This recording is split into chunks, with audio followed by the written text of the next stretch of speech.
နောက်တိုင်းကလည်းဘယ်နောက်တိုင်းကကောင်းလာပါလဲနောက်တိုင်းကလည်းဘယ်နောက်တိုင်းကကောင်းလာပါလဲဘယ်နောက်တိုင်းကကောင်းလာပါလဲဘယ်နောက်တိုင်းကကောင်းလာပါလဲဘယ်နောက်တိုင်းကကောင်းလာပါလဲဘယ်နောက်တိုင်းကကောင်းလာပါလဲဘယ်နောက်တိုင်းကကောင်းလာလို့ဒီရတော့ခမရှင်းပြအောင်ပါပဲဟုတ်ကဲ့ဟေးဘယ်နောက်တိုင်းကကောင်းလာပါလဲဘယ်နောက်တိုင်းကကောင်းလာပါလဲဒီလာပြည်လာတက်ဆိုလာစားကြည့်ရောဟိုများဒီမလားအစောကြည့်ရမလို့စားတော့မစားလေဘူးဟိုနိုင်ကြည့်ဒီမှာစားမှာဆရာမေးဆရာဘေးနာလာတော့စားတော့မစားလေဘူးဗျဒီကြလားဟေး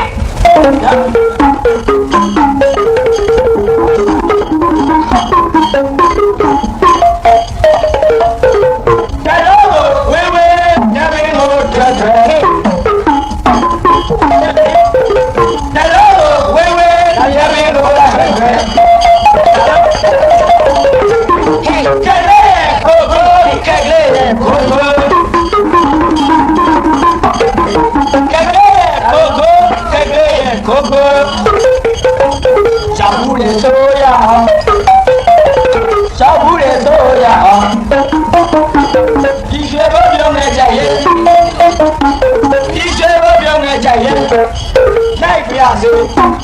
လိုက်ပြရစေ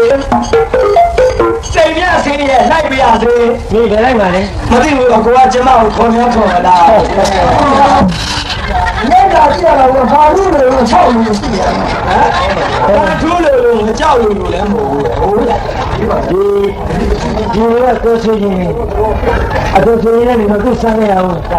ဟုတ်လားဒီစားရည်ရသူဒီရက်ဆိုနေဦးမယ်မှန်တယ်ဆိုဟဲ့ဒီစားဆရာဒီကြောက်လေးဆိုကျွန်တော်ကြောက်လေးဆိုရရှိရနေပြီးတော့စကားရှင်များ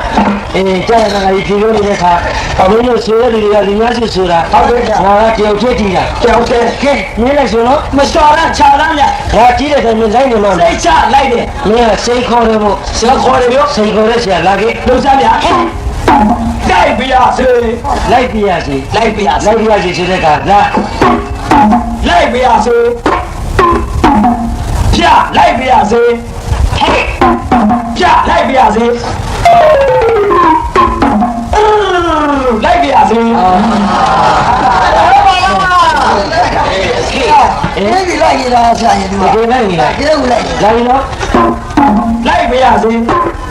လိုက်ပြရစေလိုက်ပြရစေလိုက်တာပဲဆရာကြီးဟေးပြီလားသူအကပ်ပေါ်လိုက်နေတာဟုတ်လားမလိုက်နိုင်အောင်ကိုကြည့်ကပြီလားဆရာကြီးလိုက်ပြရစေဒီက3မျိုးဒီမှာနော်မေးသေးဆရာမှတ်တာ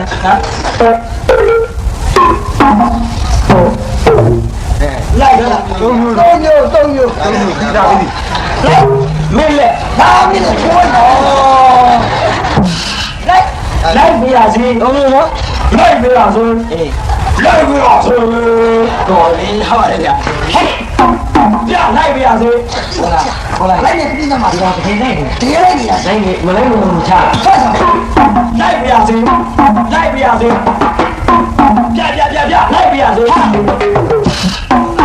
ကျူတော့ပဲတက်ဖေတော့ချက်တိလိုက်ပြရစေဘာမှရပြီးရပါလား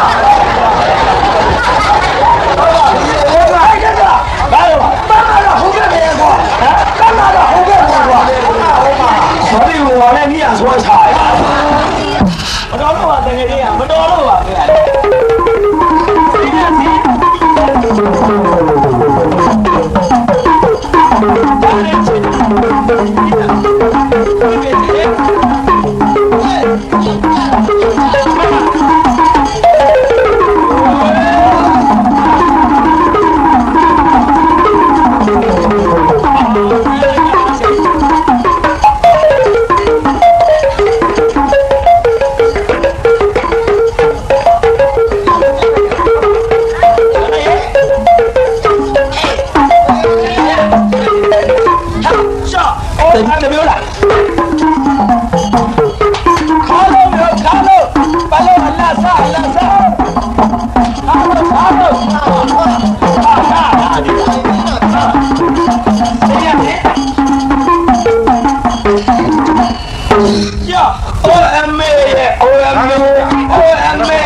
ဒနန္ဒသီတော်စာခြင်းနဲ့သမီးနလန္ဒနန္ဒသီတော်စာခြင်းနဲ့မစားလဲနဲ့သမီးရဲ့မစားလဲနဲ့သမီးရဲ့အမေကစားအာရလာနဲ့ကဲအားရမစားဘူးဒါတော့မစိုးအားလုံးတော်ရှင်ရည်တဲ့အတိုင်းဒီနန္ဒသီအတတ်စားရဖြစ်ပါလေစားတဲ့ခါမှာမြေကွင်းလေးပြီးတဲ့ခါမှာမြေကွင်းလေးကြိုင်စားတဲ့ခါအာရတယ်ဟုတ်ပါလေဆရာဘုန်းတော်ကပြည်တော်နဲ့ဆိုတာဒီတခါငါအရင်ကြီးဒီပါလို့ဒါအရင်ပလုံးကြီးကြီးမှာကြီးနေပြီမင်းတို့ကဒီကတချင်းတမျိုးလာခဲ့စိတ်ချလာပြီးတက်သွားပိတ်သားပေါ်လာချက်တက်သွားဟုတ်ကဲ့ပလုံးကြီးရရောကြီးလာပလုံးကြီးတိုင်းနေ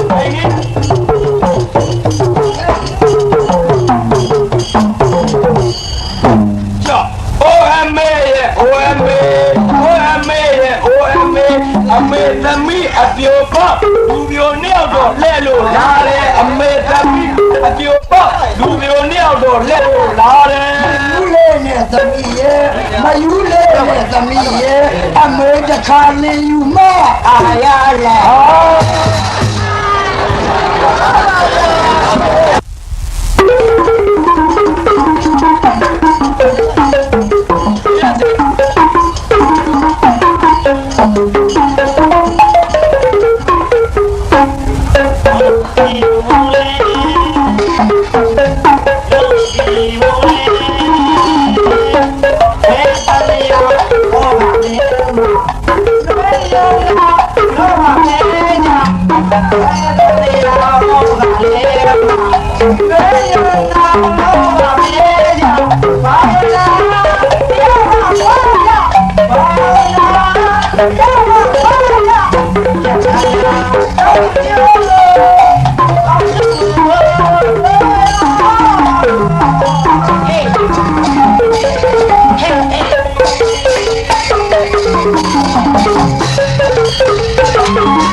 这嘛没必要。当然给我唱的路的路没你啥不？看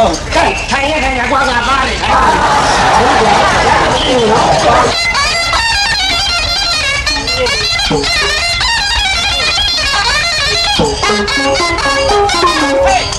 过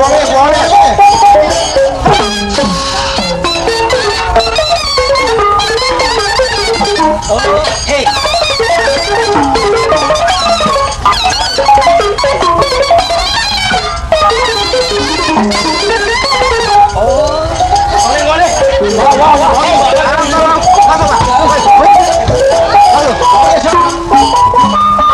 过来，这你老弟。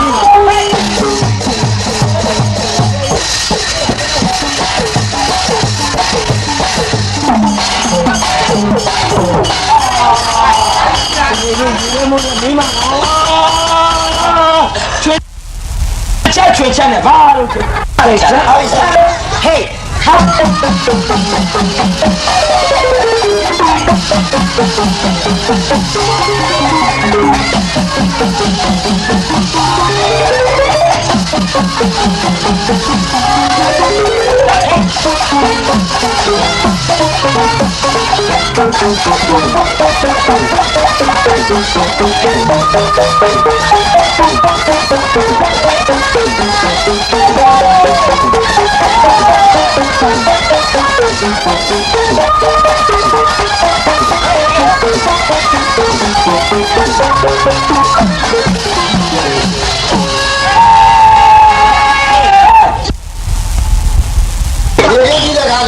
မောင်လို့ကြီးတော့မှအရသာကြီးအရသာကြီးကျွန်တော်တော့ရှင်းရမယ်ဘယ်လိုဖြစ်မလဲရှင်းနေဟုတ်တာဟုတ်ဆရာရှင်းနေဟုတ်ကဲ့ရှင်းနေကိုရေခင်းနေကြတော့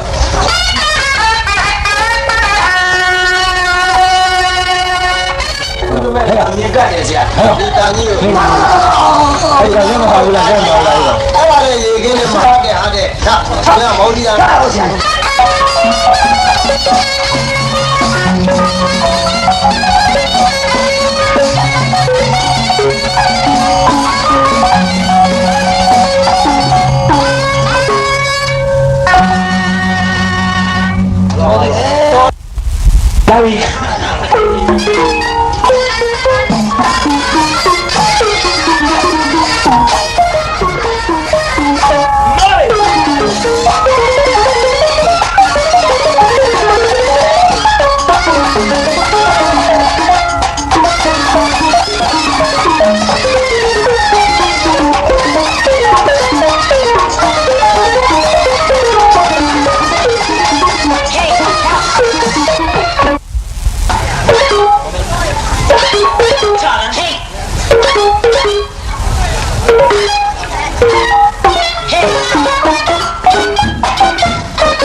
ကလည်းဟာနေရမယ် ဟာ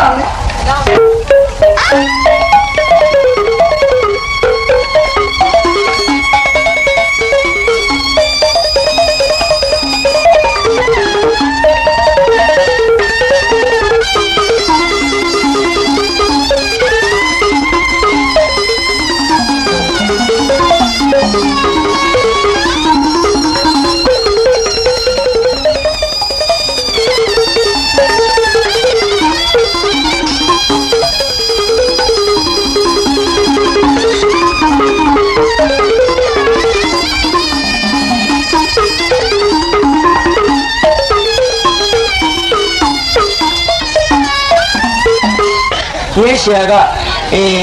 ကြီးတွေဟာလည်းနှင်းနဲ့ဟအောင်လိုက်နေရင်ဟုတ်ပြီဂျင်းရတာတော်ပြီလားဗောလာပြီနော်ဟုတ်ကဲ့ဟေး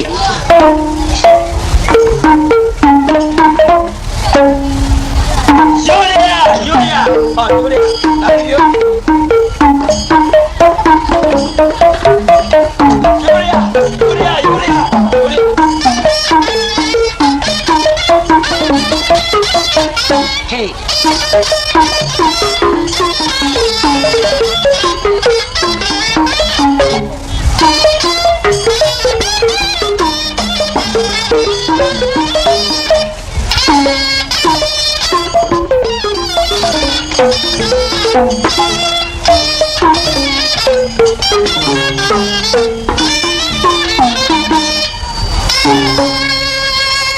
ဒီနေ့ဒီဟုတ်ပြီနော်ဟုတ်တယ်ဒီကငါတီးတဲ့လောက်သူလိုက်နေရင်တော့ဟုတ်ပြီလားဗောကြားလာကြချရမယ်ဟေးကြားလာ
တော်စမ်းမင်းဟာဟုတ်မှလို့ခုမှစဉ်းစားမိတယ်မင်းရမလားဟုတ်တော်မောဟုတ်ကဲ့လည်းဟုတ်ကဲ့ဆရာလည်းဟုတ်ကဲ့တော့ဘူးဟုတ်ကဲ့နော်လားဟုတ်ကဲ့ကြားလို့ဆရာ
ချက်ဖတ်တင်းရင်တော့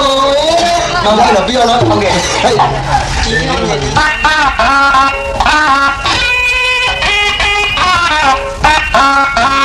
ချက်ဖတ်တင်းရင်တော့ဝဲမောင်ရတာမလေးနဲ့ပြည့်တော့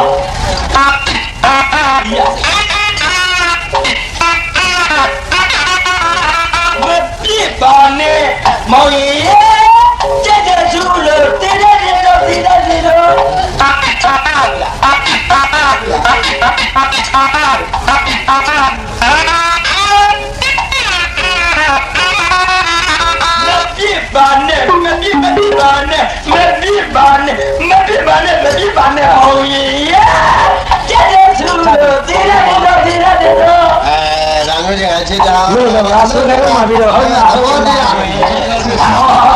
လုပ်နေကြတယ် ရနေလာထွက်တယ်နော်အတန်ကိုဒီဝိနော်ဟုတ်ကဲ့ ဘက်ကဆူဆူ ဟုတ်ပြီ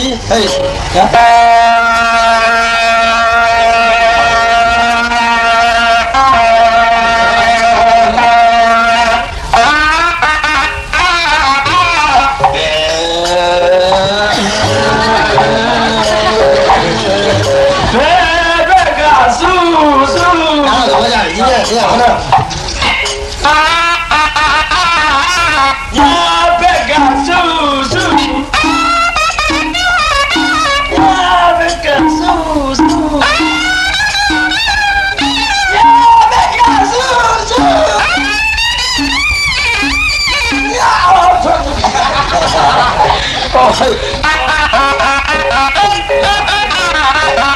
ကျက်ပါတဲ့ညတော့ကိုဝင်းဟောင်းလာပါလေနဲ့ပြည့်ကျက်ပါတဲ့ကို ကောင်းကောင်းကြာလေးဟုတ်ကဲ့ဟေးဒုမတိုက်နဲ့မလိုက်နဲ့ တို့မတိုင်းနဲ့မလိုက်နဲ့တို့တဲ့တဲ့ဆိုရဲအဲ့ဒါ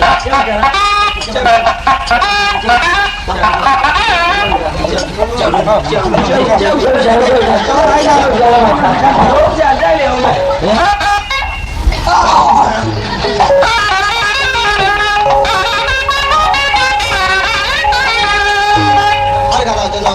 ဟုတ်ကဲ့လေးပါအောင်ပြန်လာတော့လေးပါဘုံတချင်းမယ်ဗျာ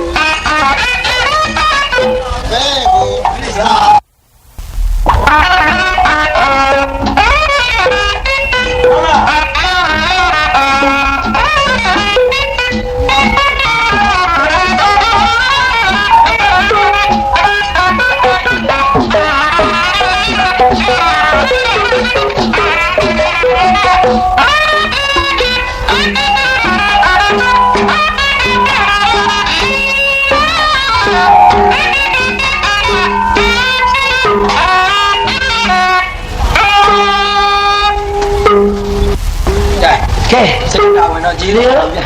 အဲ့တော့ ဗဒါတောင် နှိမ့်စာရှင်ရဲ့ရှင်ကျွန်တော်တို့လက်ကြီးကိုင်းရဲ့လက်ဆန်နဲ့ ဟုတ်ကဲ့ အမိတော်များကျွန်တော်တို့လာမဲ့ကျွန်တော်တို့ရဲ့ရဲများခြောင်သောနေ့မှာဘာမြတ်မုန်ကြီးမြင့်နေတော်သည်မြင့်တော်ကြီးရေခင်းကိုတို့မှာမယ်အဲ့ဒီမသွေးငယ်အနည်းငယ်တော့ရေခင်းတော်စီဆိုတဲ့တီးလို့မတီးခင် ဟုတ်ကဲ့ ရေခင်းစိန်ရရှင်ရဲ့ ကြားပြရတယ် လက်ကြီးနဲ့ကြားလိုက်ရအောင်ကြားအဲ့ဒါပြီးတော့မှတီးလို့ရကြတာလေးကျွန်တော်ခွဲပြီးတော့တီးပြပါဦးမယ်ကိစ္စကြပါစို့ဆရာကြီး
တက်စွာရေကင်းတော်ဆိုတဲ့တီးလုံးရဲ့ရတာလေးဟုတ်ကဲ့အခုတီးမဲ့တီးလုံးကနေစည်းနဲ့တီးမှာပါမင်းများမှန်ပါနာတော့တာရှင်းတော်မူစမ်းမအောင်ကြားတာဟုတ်ဒီတော့မှကျွန်တော်ရှင်းပြီးတော့ပြပါမယ်မျိုးမျိုးခွဲကြည့်ပါလာပြီစီရှင်ဟုတ်လားတီးလုံးလို့ခေါ်ပါတယ်ခင်ဗျာမိဘကြီးများတီးလိုက်ရင်လုံးတော်လို့တီးလုံးလို့ခေါ်ပါတယ်အဲ့ဒါတီးလိုက်ရင်တောင်တစ်ချက်မြောက်တစ်ချက်ဖြစ်သွားရင်တီးခွဲပါမယ်တီးခွဲဖြစ်တော့ဗျာတီးလုံးရဲ့ရတာပရုံးနဲ့ပေါကေတူတာသမရကြီးကြပါလို့ဆရာကြီးဟဲ့အောင်ပါချင်းမမဒီတော့ဘူးငါညော်ကြီးလိုက်ဟဲ့ပါဗျာဆက်ဆိုရင်ဟဲ့ဒါမဲ့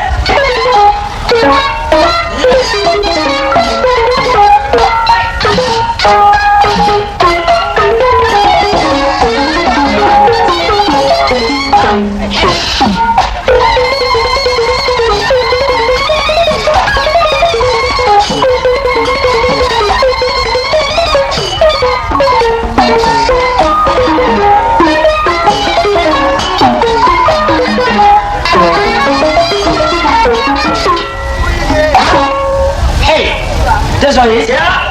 ဒါတီးလို့ရဲ့ညီကြီးရတာညီကြီးရတာမမရနေပြီးတော့အောက်ကြီးကရဲ့အတူတူရဲ့အစံတသိကြတော့ကွဲတယ်ဟုတ်တယ်ဒီကဆူကြီးတို့ကြားရဆူကြီးကြားမလားဆူကြီး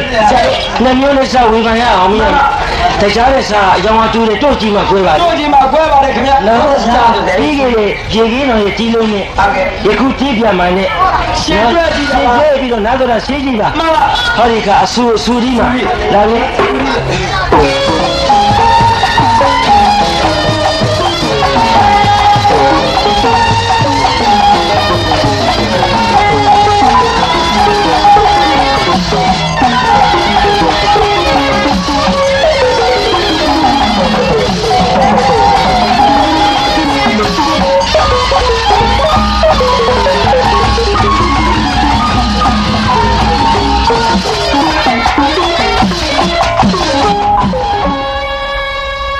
ဟုတ်လားဒီတခါ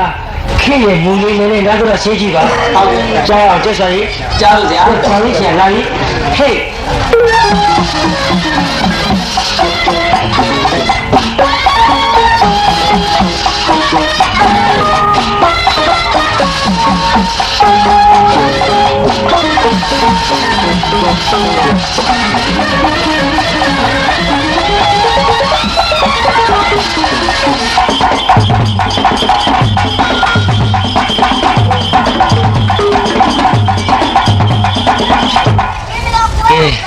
ဒါခုခေရဲ့မူ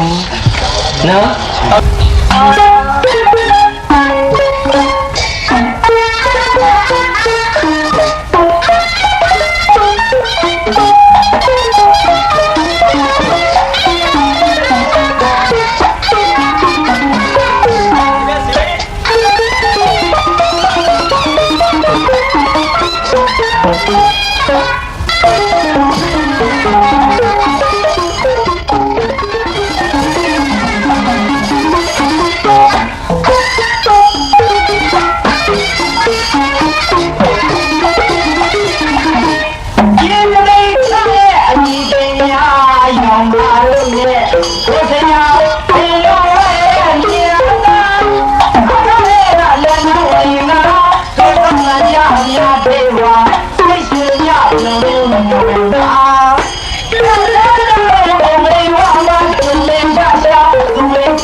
နောက်ကဆိုတော့နဲ့ ဟုတ်ကဲ့ ကဲဆိုတော့ကကျွန်တော်ဒီကလိုက်ဆိုရမှာ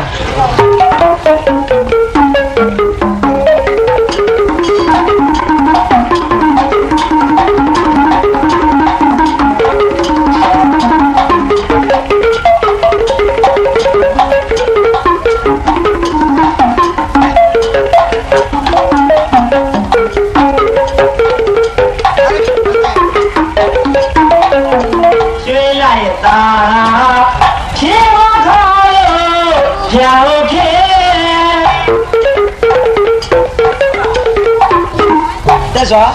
ဒီဖေသောရတော့ ကျွန်တော်က ကြီးနေတော့ပြီ စီးခက်လာပြီးနေ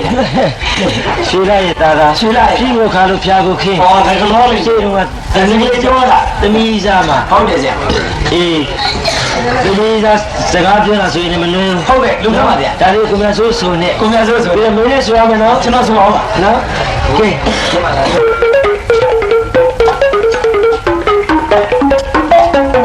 ကျေးလိုက်တာပြေခါလို့ဖြာလို့ခေ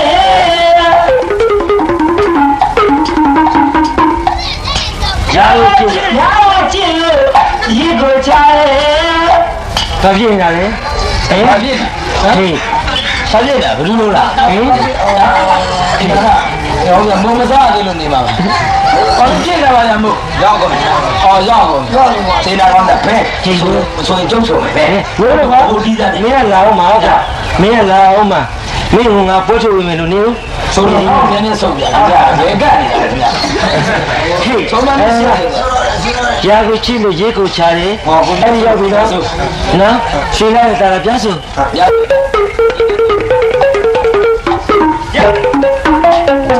ရွှေလိုက်တာပြေမခါလို့ဖြာလို့ခေ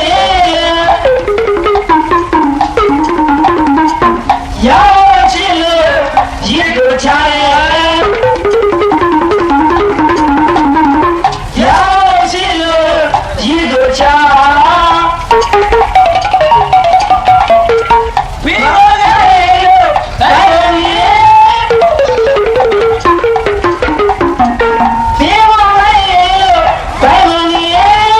ဘင်းငိုင်းတော့ဘိုင်းငင်း ဟုတ်ကဲ့ ဒါကလေးတွေဖတ်စားတယ်လည်းပါပါတယ်ဒီဟာလေးကိုစိတ်ရွှေရှင်ကတန်ရှင်းထားပါလေ ဟုတ်ကဲ့စိတ်ရွှေရှင် နော်နောက်ကဆူတော်နဲ့အမေအမေကျွန်တော်ဒါပြီးရင်ဟိုနောက်ကဆူတော်တယောက်ကိုဆူခိုင်းအောင်မယ် ဟုတ်ကဲ့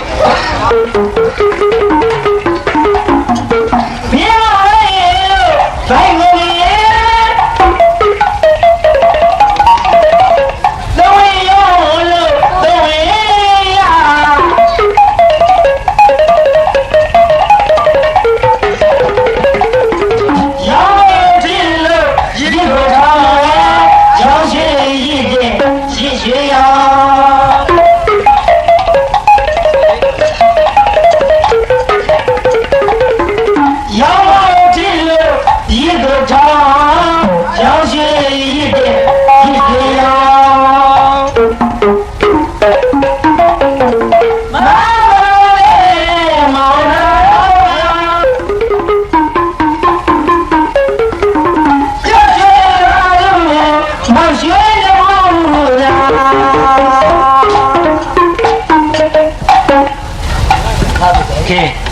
တော့ဒါ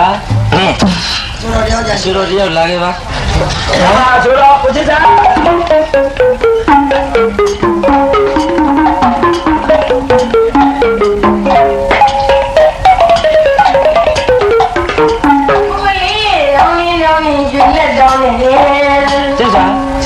ဒီဖလီတောင်းနေတောင်းရွှေလက်တောင်းနေရွှေလက်တောင်း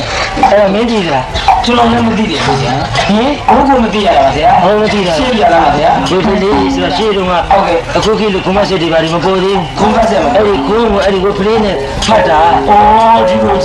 ဟုတ်ကဲ့ရှားပြည့်တယ်လို့ပြည့် ရှေ့မှာမင်းပုဂ္ဂိုလ်ကြီးတွေရှိပါလိမ့်မယ် ဟုတ်ကဲ့ နော် ခုပါပဲပြီးတော့ဗျာ 不可以，让你学了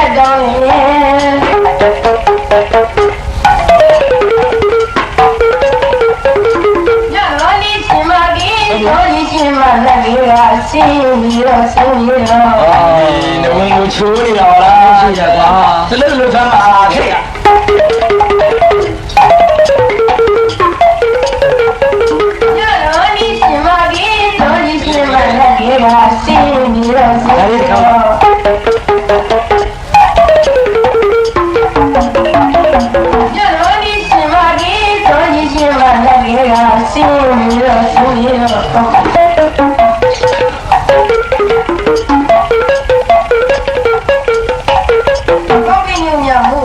ကြီးရမည်ကြီးရသည်တော်ကြီးရှင်မလက်ကြီးကဆင်းပြီးတော့ဆင်းပြီးတော့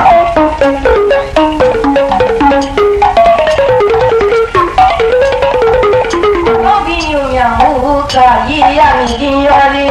တော်ကြီးရှင်မလက်ကြီးကဆင်းပြီးတော့ဆင်းပြီးတော့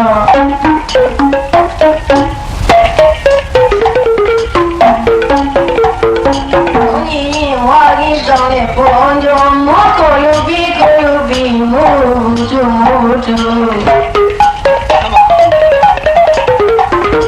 ဘီတော်နီရှင်ရတော်နေခေါ်လာရီမူနောက်ပိုက်လေးကြားစလားနော်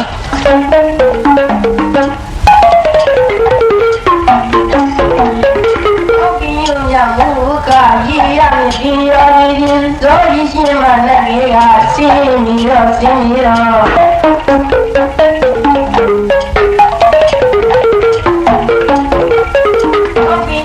မူကရည်ရမည်ကြီးရသည်တော်ကြီးရှင်မလက်ကြီးကဆင်းပြီးတော့ဆင်းပြီးတော့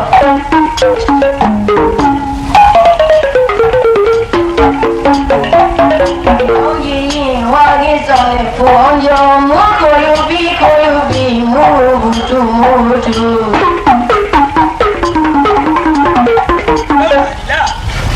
သူကလေးဘုရားလောင်းကြီးပြည့်တော်တယ်တယ်လို့ဘုရားလောင်းကြီးပြည့်တော်တယ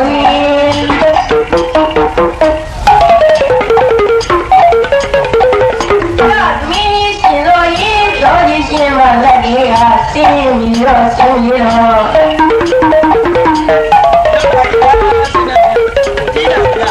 ရသမီးရှင်တော်ကြီးဇော်ကြီးရှင်မလက်ကြီးကဆင်းပြီးတော့ဆင်းပြီးတော့လာဒီကြောင်းရှင်မျက်နှာ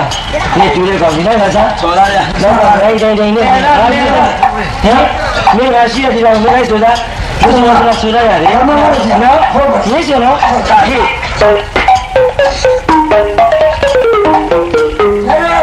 关我人家那谁，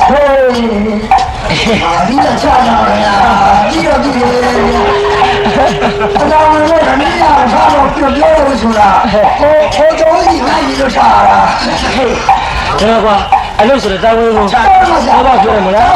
ဒီနေရာမှာတာဝန်ဖြစ်တယ်ဘိုးစင်နေတာအဘိုးစင်နေတာကရှင်မကြီးရဲ့ခုနှစ်ရှင်မလေးရက်ကေကဟုတ်တယ်ဗျအဲ့ဒါကျွန်တော်တို့ရှင်မကြီးခုနှစ်ရှင်မှန်ပါဗျာအခုကြီးတာဘာမဥဝံပဟုတ်ကဲ့ဘာမဥဝံပကတတော်ကခုနကမများကရှင်းလာပြီနော်လာပြီအဲ့ဒါဥပကောင်းလို့ရမ်းရတာဆေးဝါလီမှာတောင်းမှုနဲ့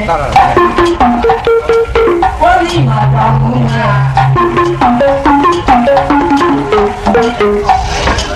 အဲ့တော့ဒီစားနာဝါလို့ဒီမွေဆိုင်တော့ဒီစားနာဝါလို့ဒီမွေမရဆိုတာမရဆိုမရဆို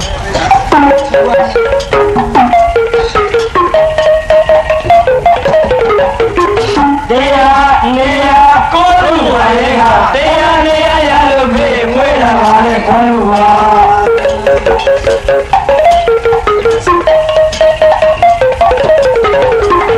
တရားနေရာကိုလူပါလေဟာတရားနေရာရလို့ပြေမွေးလာပါလေကိုလူပါ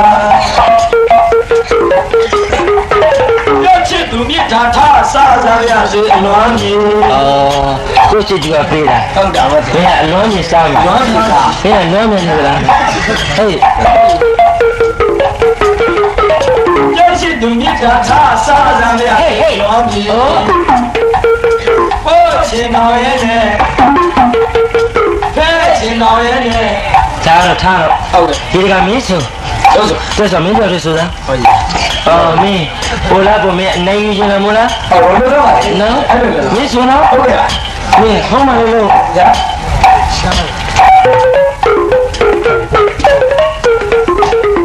ဝဲမေလေးဆိုလို့ဆဲအိမ်ခွဲလို့ပြင်ဆောင်ရအောင်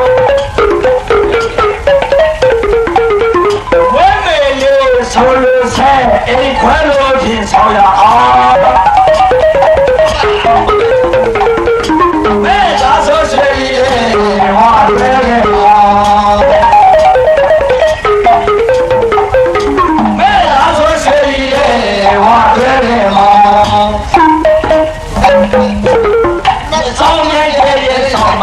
ကောင်လေးကောင်ကျဲကျဲဆောင်မှာငါကောင်6ကောင်ကျဲကျဲဆောင်မှာ9ဆောင်10ဆောင်ကျဲကျဲဆောင်မှာ9ကောင်10ကောင်ကျဲကျဲဆောင်မှာ10ဆောင်10ကောင်ကျဲကျဲဆောင်မှာ10ကောင်ကျဲကျဲဆောင်မှာနေလောက်မပြောက်တဲ့ထားရဲ့နေလောက်မပြောက်တဲ့ထားရဲ့ဒါတွေအများကိုကြီးဘာလို့မလို့ချင်းကျူလဲသူကျူရစိတ်ကြောင်းလဲဟေး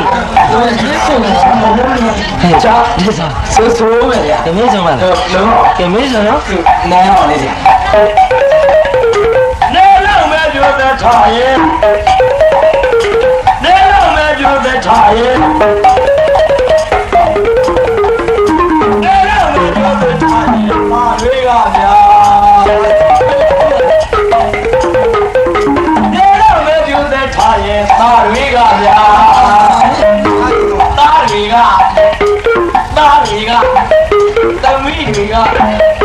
သမီးတွေကသမက်တွေဟာလားရောက်ပါဟေးဆရာဟင်ဆရာဟင်အဲ့ဗဒ္ဒဘုံတို့ဆိုတာဒီမလို့ပါလေလွတ်ပြထားတာဟာမလွတ်တာလည်းလွတ်လို့မလွတ်အောင်လုပ်နေကြတာဗဒ္ဒဘုံတို့ဆိုတာမလို့ပါလေဟိုကနေများများတီးကြပါမင်းကသာသာယူပြင်တာမင်းကျုံလာတယ်ဒါမျိုးတော့မလို့ပါနဲ့သမီးရှိမှတော့သမက်ကတော့ရှိမှာပဲကျုံပါဗဒ္ဒဘုံတို့ဆိုတာဘယ်ထားရမှာလဲဟေးဗဒ္ဒဘုံတို့သားတွေကရောက်ပါလေရောက်ပါလေဟုတ်တယ်ရောက်ပါလေသမက်တွေကပြအဲ့ဗဒ္ဒဘုံတို့မလောက်ပါနဲ့တော့လေဟုတ်သားလို့ပါဗဒ္ဒဘုံတို့ပါတော့ကျွန်တော်ကောင်းဟေးသားတွေကရောက်ပါတွေကများတယ်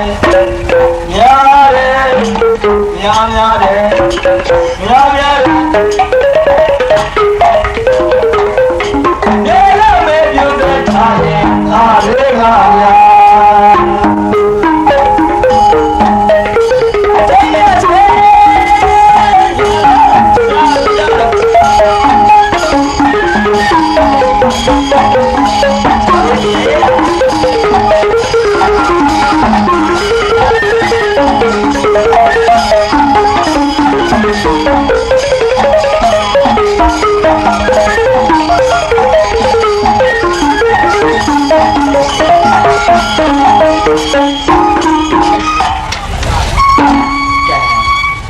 ရှာလို့ဟုတ်ကဲ့ဘယ်လိုလဲတာတမို့